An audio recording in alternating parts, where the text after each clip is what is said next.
Finally tired of doing the same things over and over again, expecting different results? Well, this show is going to help you change your life for the better. Strap on your seatbelt and navigate this roller coaster we call life with human potential expert and best-selling author Dr. Verna Price. Each week, Dr. Verna blesses you with her virtues to live your best life so you can be the best you that you can be. Welcome back to Dr. Verna's Virtues. Thank you so much for joining me again. For those of you who are brand new, welcome. So good to have you. Please listen in, tell your family, friends, subscribe, and just learn as much as you possibly can to really make your life better and to do better and to be better. And for those of you who are my regulars, thank you for coming back. It's great to see you again. Okay, so I've been dealing with something lately that I think we all get to deal with sometimes. And just trying to figure out and negotiate and kind of get myself organized around this core principle, which we'll talk about today. But I think we all have this happening in our lives. And so when we can get better at doing this, I think that we eliminate a lot of frustration and a lot of stress.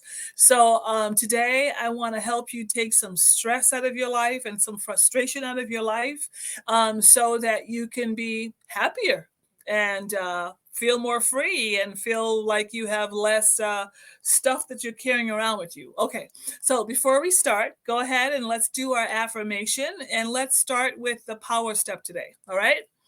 My power is my ability to think a new positive thought, see a new positive vision, speak new positive words, write new positive goals, and to do something new and positive with my life by taking a new positive action step. All right, so I hope that you've taken some action steps this week, and I hope that you've made your life better. It got cold today, so I had to put a turtleneck on. I really didn't want to, but I had to do it because it got kind of freezing cold today. All right. So lately I've been thinking about managing expectations. So what is the definition of disappointment, right? The definition of disappointment is when the distance between your expectation for something and the reality. Okay, so the distance between these two things, what was your expectation? And then what is the reality of that situation? That is the level of your disappointment. So if the expectation is here and the reality is here, then the disappointment is that big. But if the expectation is here and the reality is here, it's not so much disappointment. You can manage that. So I think for a lot of us, particularly when dealing with people, and I'm going to talk about people today, we've got to manage our expectations of the people in our lives. And when I say that, I mean that we've got to come to do a reality check about what it is we're expecting of them. And I'm not saying, now, just be really clear. I will never say have low expectations for anyone. Absolutely not. But what I will say is have realistic expectation for the people around you based on their skill sets, based on their natural abilities, and the third thing, and this is really important, based on their willingness to push forward, their willingness to do more and learn more. So often we get frustrated because our expectation for people is here, but the reality is that they're performing down here. And we're frustrated with them. And why are we frustrated with them? For a few reasons. One is, do they know what our expectation is? Let's just we'll start with your children. Okay, your expectation is that you're going to do this thing. You're going to clean your room. You're going to take care of your chores. You're going to be respectful. You're going to get off your phone a certain time of night. This is the expectation. Now, the question becomes, that's our expectations for our children. Have we communicated that expectation to them clearly? Do they clearly know? Not kind of know, not think they know, not feel like they know. Do they know? Is it clear? Has it been clarified? My expectation is, one, you will clean your room every day. 2, you will be off of your phone by 9 o'clock at night, and you will put your phone away in my room and away so that you are not on your phone all night. 3, you will do your chores every day before you can watch any television or get on your phone or talk to your friends. 5, so forth and so on. Okay. So you have these very clear expectations. And you think you've clarified them. The truth is that you haven't even communicated those expectations. So then your children are down here. They're not. The reality is that they're not cleaning their room. They're not getting off of their phone. They're not doing their chores. Why? Because they don't really know your expectations. It hasn't been clearly. You haven't clarified them to the place where these two can meet. Now, sometimes with expectations, when we haven't clarified them, we're just thinking them to ourselves. Okay. So we're holding these internal expectations for this person. We haven't communicated that to them. They don't know what we're thinking. Nobody knows what you're thinking, just you and the Lord. Okay. So here you are, you're thinking, well, why don't they do this? And why don't they do that? Well, how come they do this? How come? Well, they don't know what you want them to do. They don't know what your expectations are. So you get to get it out of you and communicate it to them. You get to do that clearly. And then now you can get realistic about, is that an expectation that they can meet? Can they realistically clean their room on their own? Can they realistically? So that's your family. Let's talk about your coworkers, right? A coworker that you are working with, you're working on a project with, right? The expectation to do a project is 1, 2, 3, 4. Your coworker, it hasn't been communicated to them, or maybe it has.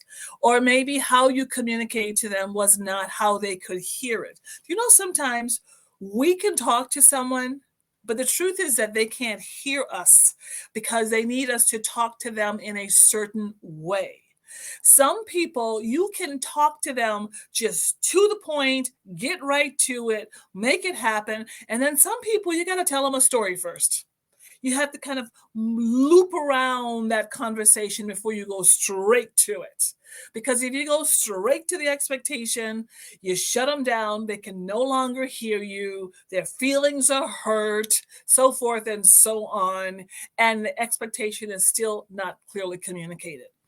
So my question to you is, for those people, say you're a business owner, you have employees, have you communicated those expectations clearly?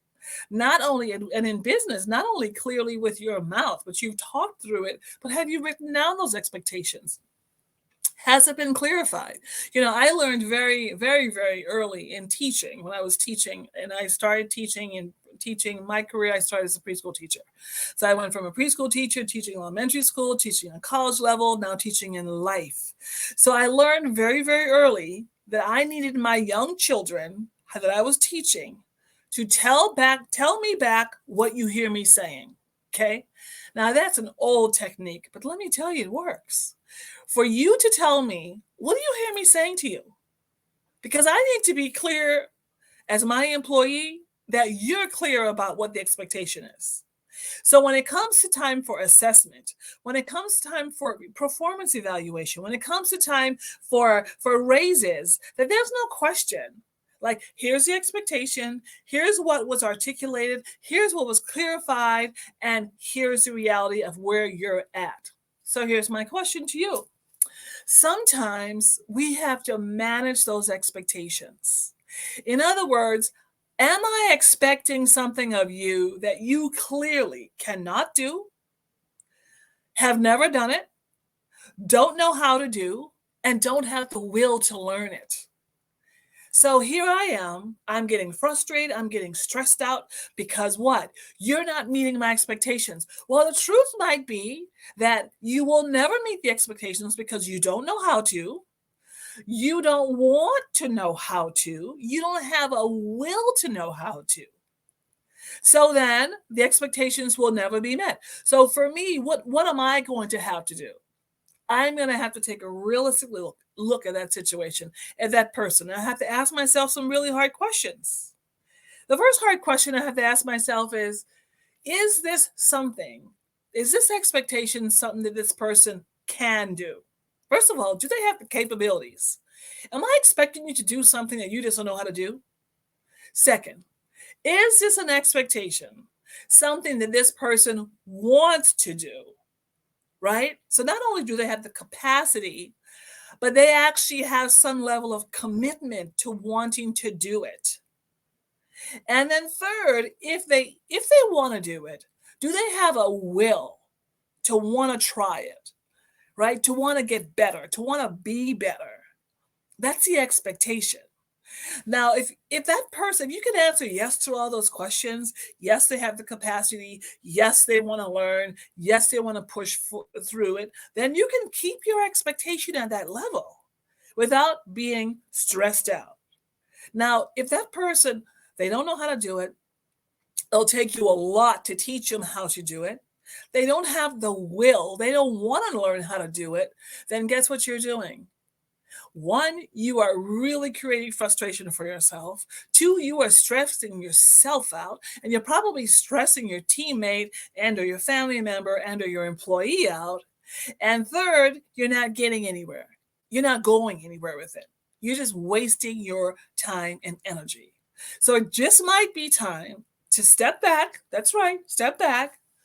Take a minute, think about this thing, think it through, and ask yourself the hard question. Are my expectations the correct expectations for this person? And what am I going to have to do to manage those expectations? And then you may have to make an adjustment for that expectation. Still keep it high, but it has to be based on their capacity. Still keep it high, but it has to be based on their will to learn it, right? Still keep it high, but it has to be based on, do they have what it takes to push through to that next level? And then guess what? If that person who you're working with and that expectation is something that's absolutely needed for your business to thrive. So you're an entrepreneur and you only have 2 employees and one person, they cannot meet the expectation. They are not willing to learn. They don't have the capacity. Then you're either going to you're going to have to make a decision. Find something else for them to do where they can meet the expectations that's relevant to them, or you're going to have to move them out and get another team member who can make that expectation. So this is a hard conversation I'm having with you today, but I want you to start first of all with yourself, learning how to manage those expectations that you put on other people, even those expectations you put on yourself. Are you living stressed out and are you living like disappointed because maybe your expectations need to be adjusted to where you're at right now? And give yourself just a little grace so that you can get through, learn something new, push through, and be able to better align the expectation with the reality of where you're at, where your children are at, where your husband's at, where your friend is at, where your coworker, your colleague, whoever it might be, for you to better align expectations. All right. Has this been helpful? I hope it has been helpful. All right. Thank you for joining me this week for Dr. Verna's Virtues. Let's go ahead and finish up with our action step, our power step. Learn more about me, drvernaprice.com. I do have a masterclass coming up next week. If you happen to meet this on time, it's November 22nd. Go to my website, drvernaprice.com, to go ahead and register. It's a free masterclass. And of course, be sure to join my Power Club, Dr. Verna's Power Club, drverna.club. All right, let's go ahead and finish. My power is my ability to think a new positive thought, see a new positive vision, speak new positive words, write new positive goals, and do something new and positive about my life by taking a new positive action step.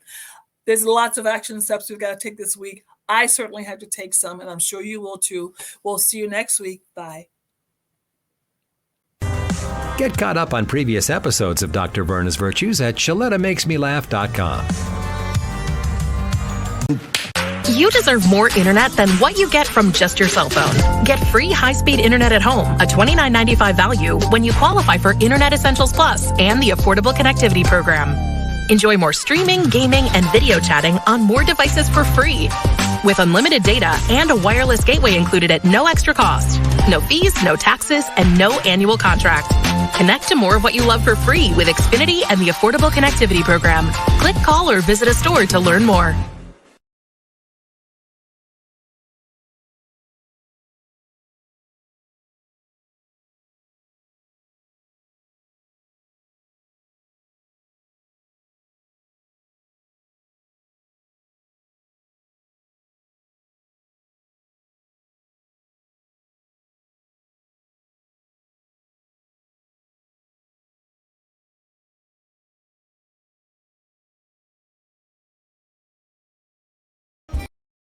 There's a new way to get around in North Minneapolis.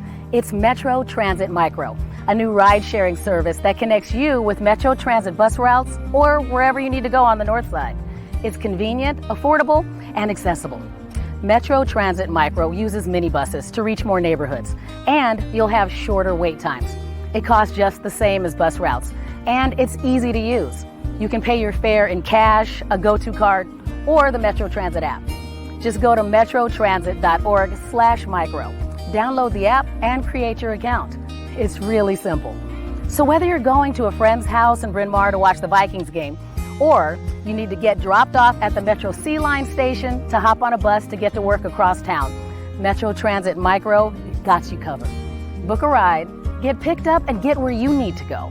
Start riding today on one of the new Metro Transit Micro minibuses. It's back to school.